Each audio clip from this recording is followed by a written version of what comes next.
Tom Downey alongside here to break down the 5 sleeper candidates from the NFL draft. So, Tom, we did 5 potential busts.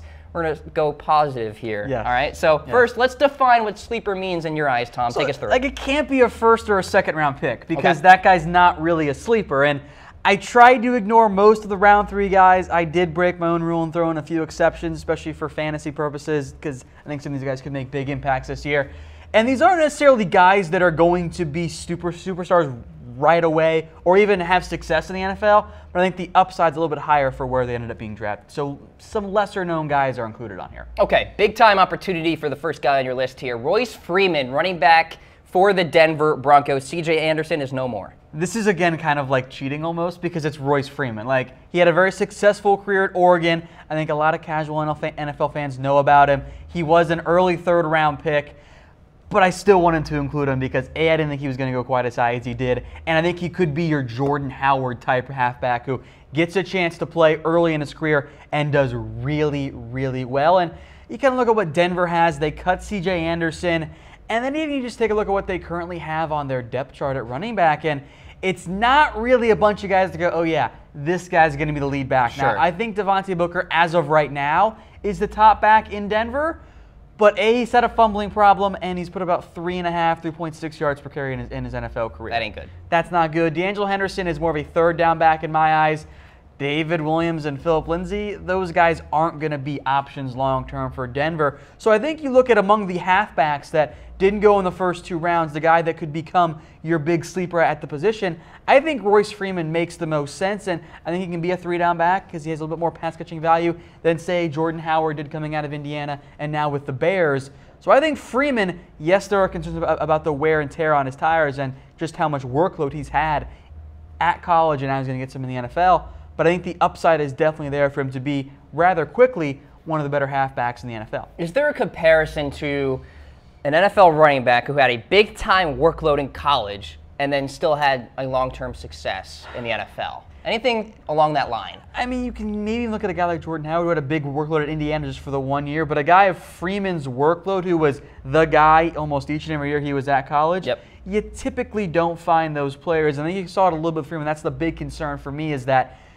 never quite reached his sophomore level again. Like after his sophomore, it's like, oh man, this guy's going to be a first-round pick, and then just never quite the same after that. All right, Royce Freeman, a potential sleeper this season in the NFL. Let's go to the wide receiver position here. Michael Gallup for the Dallas Cowboys, and who knows, he could climb that depth chart, Tom. It kind of falls into the same Freeman category, especially with Gallup, where everyone is hyping him up right now. Like, I saw a CBS report that said Gallup was going to win Rookie of the Year. Wow. Now, I'm not going that far, but you take a look at, okay, who's kind of a third or fourth or fifth round wide receiver that has a chance to make a big impact because of the way the team is set up right now, and it's Michael Gallup. I mean, we'll break down the Cowboys wide receiver depth chart, and it's bad. It ain't scary. I mean, it is one of the worst wide receiver cores in the entire NFL. Ooh, Allen Hurns is your #1 guy. Cole Beasley is your kind of close to dime a dozen slot receiver, even though I think he's pretty good. You got Gallup. Terrence Williams was not good last year. He's got legal issues. And has legal issues. DeAndre Thompson can run fast in a straight line deep downfield. There's just no really #1 receiver. And if Hurns gets hurt again, do you have an actual #2 receiver either? I don't think so. So I think Michael Gallup, among these non-first and second round wide receivers, has a real chance to have that big breakout year where, look, he's not going to put up 1,000 yards receiving. He's just not going to do that. But he can put up 600 yards in his first year. And with the way the receivers drafted this year, that could finish top 2, top 3, if not higher, among rookie wideouts. If you're Michael Gallup, you're probably really excited to be drafted by the Cowboys because you see an opportunity. This is a great landing spot for Gallup. And look, Gallup is not the same freak athlete that even a DJ Chark was. He's not maybe as polished of a route runner as Calvin Ridley was, and he's very much above average in a lot of different areas. But I think that's a good thing for the Cowboys and a good thing for Gallup. I think he's going to have a very long career as a #2 wide receiver in the NFL. All right, he's a member of the Dallas Cowboys. Let's go to the third name on your list here. We will go to the defensive side of the ball. Tarvarius Moore, going to play safety for the 49ers at some point. Could be soon. So this was a true pre-draft sleeper, and this is about where I thought he was going to end up going. And he went late third round, so again, I'll break my rule. But I think in the month before the NFL draft, a handful of people outside of Mississippi had heard about Savaris Moore leading up to this because great athlete, wasn't invited to the combine, had a really impressive pro day. Pro day got people to go back and look at, okay, how good was he actually on film? And there were a lot of flashes there. But I think Tarvarius Moore, of the notable safeties, is one of the bigger boomer bust guys in this year's draft because I like some of what I saw on film, but there were also moments I'm like, oh, this guy did not make the best plays. I thought his tape against FSU was very iffy in particular. But we're going to talk later today on NFL Daily about potential players who could be traded.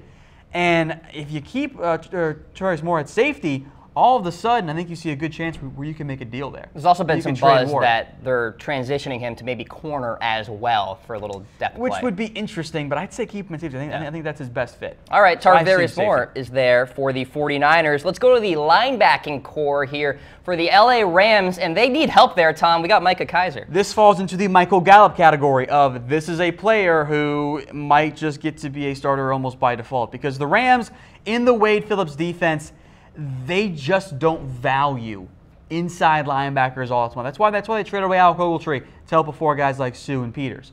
So you bring in Micah Kiser, who I thought could have gone earlier than round 5, and look, he's not going to be a stud on all 3 downs. I don't think he's quite the athlete and the coverage guy to hold up on key passing downs. But as a 2-down thumper on the interior, that's where I think Kaiser's going to have success. And take a look at this Rams depth chart.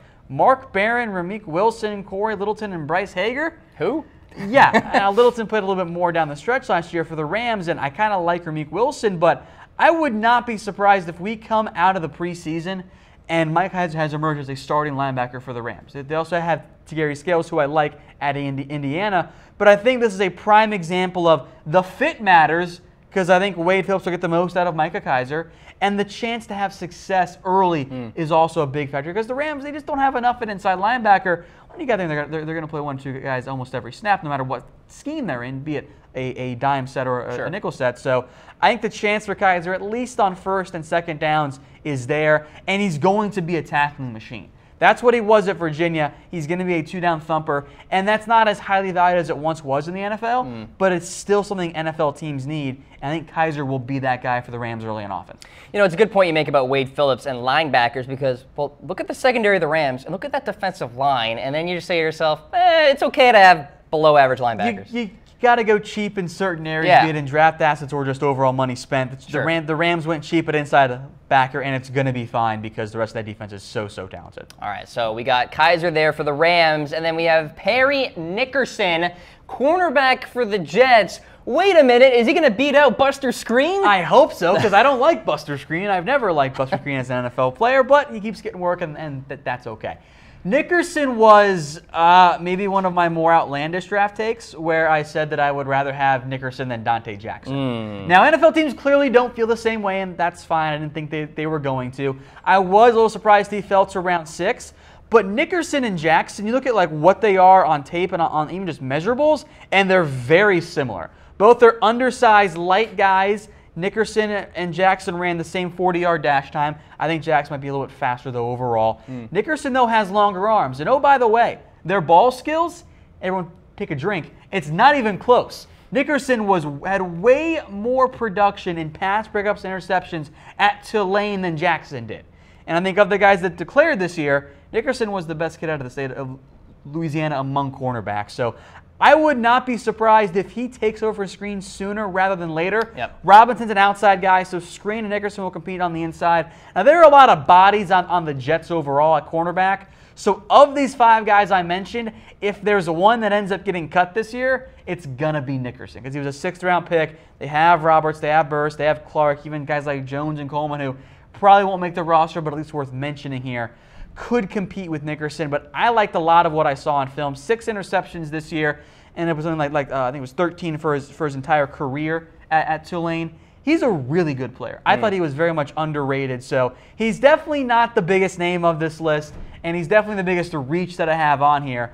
But I think of the potential defensive backs who I think were taken later on day 3 even, I like Nickerson the most, and I know I was higher on him than everyone else, but I do think he's better than Dante Jackson, who I just don't like. All right, well, let's summarize your list of sleepers here, Tom. We got Royce Freeman for the Broncos, Michael Gallup for the Cowboys, Tarvarius Moore for the 49ers, who could play a little corner as well, Micah Kiser for the Rams, Parry Nickerson for the Jets here. It looks like as we go down the list, the deeper we go. Yes, I didn't want to just put 5 third-round picks on yes. here. I did want to spread it out a little bit, so I wanted to have a 5th-round guy, 6th-round guy. I didn't really want to put a 7th-round guy in there, so I ended up putting Moore in instead of a 4th-round pick because he was a very late third-round pick. So you think Freeman is the guy that probably burst the most, I should say? Yeah, I'm doing my prep work for my Dynasty Fantasy Draft, and I have my eye on Royce Freeman. Okay. Now, because I'm not going to have the earliest pick, so I have to wait a little bit, but I think Freeman makes a lot of sense. I think Kerryon Johnson, who I love, but 2nd-round pick does not qualify there. And then